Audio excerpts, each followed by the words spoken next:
Kristen, thanks. We're going to begin now with some overnight breaking news. Police investigating a deadly shooting. This is a live look at the scene near Gibson and Washington in Albuquerque. And right now, authorities are trying to determine whether a home invasion may have led to the shooting deaths of two people there.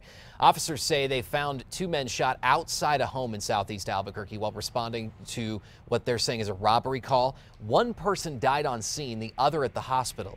Police say they're investigating whether the homeowner shot them. We're going to have a full report coming in up in our next half hour. We'll also keep you updated on the latest details on air and on the KRQE News app. Also new this morning, police are investigating a shooting that happened near Carlisle and Gibson last night.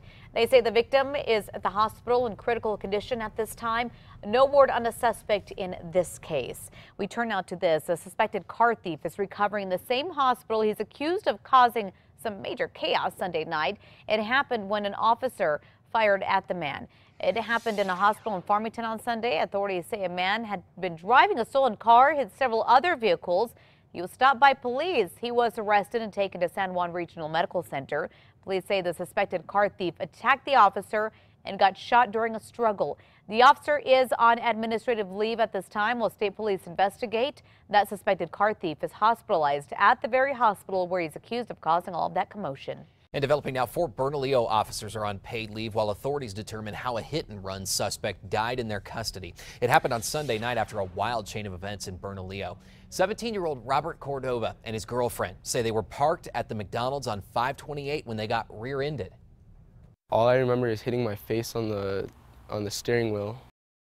Cordova says he saw a man then jump out of a car and run into Walmart. Witnesses inside the store say he assaulted customers, tossed TVs. Police say when they finally got the man under control, he had a medical episode and died while sitting on the ground outside. Investigators believe that man may have been on drugs. 6:03 and developing right now, authorities in Nepal are searching a river where the body of a 27-year-old teacher from Austin was thrown. Yeah, this after being hammered to death. The 25-year-old disappeared from a resort town in western Nepal last month. Authorities arrested a local teacher who was hosting the young teacher while she was in the area helping victims of April's devastating earthquake. Police believe the motive in this case may have been money. New on this Tuesday morning, police are investigating a bizarre crime in New York. A man found buried alive under debris in a basement. Police say the victim is in his 60s. His neighbor is accused of burying him. The victim was left under the debris for 2 or 3 days. Police say buried next to that man was the remains of his other neighbor, a 55-year-old man. Police are not sure if this suspect is responsible for the killing of that person, but we know the other victim is now out of the hospital and in a rehab facility. Also happening now, for the Minnesota dentist who set off a worldwide uproar when he killed Cecil the lion will be back at his practice today. But he could be met with more protests. Dr. Walter Palmer has spent more than a month out of sight after he received threats. Palmer told the Associated Press had he known the lion had a name and was important to the people of Zimbabwe or to a study, he would not have done it. In the weeks after, several demonstrators flocked to his dental office in protest. Now onto this. 4 more Mexican officials have been criminally charged in the prison escape of a notorious drug cartel boss. Yeah, 2 members of Mexico's intelligence agency and 2 prison guards are accused of not alerting others to the breakout of Joaquin El Chapo Guzman. They are the second set of officials to be charged with helping in the escape. El Chapo tunneled out of the maximum security prison, then disappeared without a trace. Meanwhile, authorities are investigating a geotagged tweet and photo from El Chapo's son. Just into our newsroom, Pope Francis has announced some radical changes to the annulment process. Catholics have had to get an annulment if they want to remarry in the church, but the process has been criticized for being costly, complicated, and out of reach. The changes will speed up the process and remove automatic appeals. Now, bishops will have the option of a fast-track procedure that can be used when both spouses request an annulment. It can also be used when there does not need to be an investigation. Coming up on 6:06 this morning, football fans are mourning the loss of former New Mexico State star quarterback Cody Ledbetter, who was found dead early Sunday morning in Texas. According to the Fort Worth Star-Telegram, the 42-year-old apparently killed himself. Ledbetter did have his trouble with the law as he pled guilty to having sex with a 16-year-old in 2005, fled to Canada, then was extradited to Texas, where he was sentenced to 12 years in prison in 2011. We turn out to news happening this week. The city council could vote on a proposal that would limit where food trucks can park. Right now, a food truck could legally set up shop on a public street right outside another restaurant's front door. Under a proposal by City Councilor Isaac Benton, food trucks would have to park at least 100 feet away from restaurants. In exchange, they would be allowed to stay on private property longer than the law currently allows. While some food truck owners tell News 13 they're not too happy about it, not everyone's upset. When I read it over, it seems like they're trying to be fair on both ends, so I think that's the most important thing, is just fairness. Santa Fe, you might remember, has similar restrictions on food trucks in place. City Council could vote on the proposed rules come Wednesday. Keeping an eye on the economy today, thousands spent Labor Day at Elephant Butte getting some sun and also helping to boost park revenue in the local economy. Park visitors spend a lot of money at area businesses. Ray Hodges says his restaurant relies on the holidays. The holidays bring us a lot of visitors, a lot of family, a lot of fun and friends. They come in here, they eat, and that's good for us. Visitors say Memorial Day weekend and the 4th of July were crowded, and this past 4th actually set a visitor record. But they say Labor Day weekend definitely got its fair share of people out on the lake. Great news for them. Finally, new video from Colombia this morning shows a house fire that quickly goes from bad to worse. Did you see that? Massive explosion as a house erupts in flames. The house, which also doubles as a business, was completely destroyed. Others nearby are spending the day picking up the pieces. Authorities there believe the explosion was started by a gas leak. As you could see, the person who was shooting the video there actually shook the building he was in as well. Caused a tremble, I guess, throughout the neighborhood. Yeah. Hopefully everybody was okay in that. Pretty terrifying. First this morning, breaking overnight, 2 men are dead after a shootout on Washington just north of Gibson. Right now, police information is very limited at this time, but they tell us it's possible these men were trying to break into a home when the homeowner fought back. News 13's Catherine Mazzone is live at Gibson in Washington with the very latest. Good morning, Catherine. Good morning, Crystal. As you can see behind me, this road is blocked off on Washington in between Crest and Gibson. There is still a very active investigation, and what seems like a very active investigation going on behind us with this crime scene unit. Now, police say they were originally dispatched here in reference to a home invasion. They say they're still trying to figure out if that's really the case. Now, here's what we know so far. When police arrived on scene, they say the smoke was still clearing from gunshots. They found one man dead, another one shot. He was rushed to the hospital where he died from his injuries. Police say at some point there was an altercation and shots were fired. They say they have 2 people in custody at this time, but they're not yet calling them suspects. However, there is an outstanding possible suspect, but information surrounding that person is very limited at this time. Police say the shooting comes on the heels of a violent weekend in Albuquerque. This is the 3rd homicide call-out of the weekend. And the reason I'm out here tonight is because when I got this phone call, I had one PIO in the hospital after dealing with the crazy guy at the church.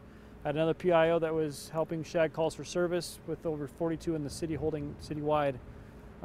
So our officers are doing the best they can to try to get to your calls as quickly as possible. Now, again, police suspect the man who shot the 2 men was the homeowner, but they have not yet confirmed that at this time. The other man in custody for questioning ran into a sergeant's patrol unit, but police aren't sure whether he was part of this incident or whether he was just trying to get away from the gunfire. Back to you. All right, thanks, Catherine. We will continue to follow this story all day long, bringing the very latest here on KRQE News 13 and also on our KRQE News app. And this shooting comes on the heels of a violent night in Albuquerque. The Bernalillo County Sheriff's Office says a man attacked 3 deputies on Monday night. They say they were trying to stop 21-year-old Frederick Apodaca from pushing a woman at a home in southwest Albuquerque. BCSO says after he was arrested, they learned that Apodaca is a suspect in a fatal stabbing. Albuquerque police responded to that call. They say that the man died on scene. We turn on to news happening today. Defense for the man charged in the child abuse death of his 9-year-old stepson will begin calling witnesses this morning. On Friday, jurors heard from Stephen Casals himself in a video interview taken the day Omari Varela died. Prosecutors argue that both Casals and Omari's mom beat the boy to death. In the recorded interview, Casals says he was home during a struggle between the boy and his mom, Cynthia Varela Casals, but he claims he did not hit the boy. He also did not call 911. Doctors say Omari suffered a blunt force trauma to his stomach, causing his death. Remember, stay with us here on KRQE News 13 as we continue to follow the latest in this trial.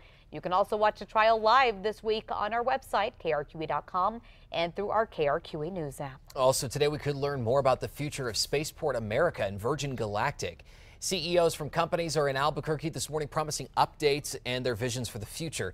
Spaceport America is still awaiting space flights on Virgin Galactic ships. A crash in October set back plans on that significantly. We turn now to this. An Albuquerque woman plans to continue her mom's legacy of lending a helping hand by helping victims of sex trafficking. Phyllis Carver wants to start a shelter for human trafficking victims.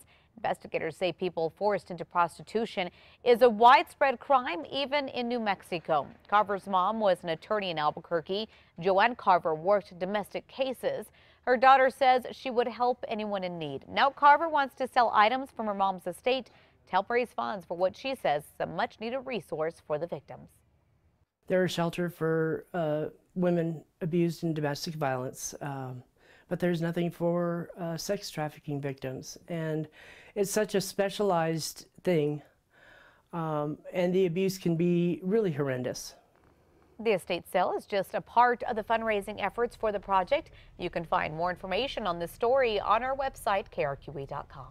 On to this happening today. Supporters of Kim Davis, a Kentucky clerk who refuses to give same-sex couples marriage licenses, will now set up at the New Mexico state capitol. This as presidential hopeful Mike Huckabee plans to visit her in jail and host a liberty rally outside the jail. Davis was sent to jail last Thursday for refusing to issue the licenses. She said doing so is against her religious beliefs. Supporters of same-sex marriage argue that Davis should do her job or resign. Rather than quit, her lawyers say the state should remove her name from the licenses and replace it with another.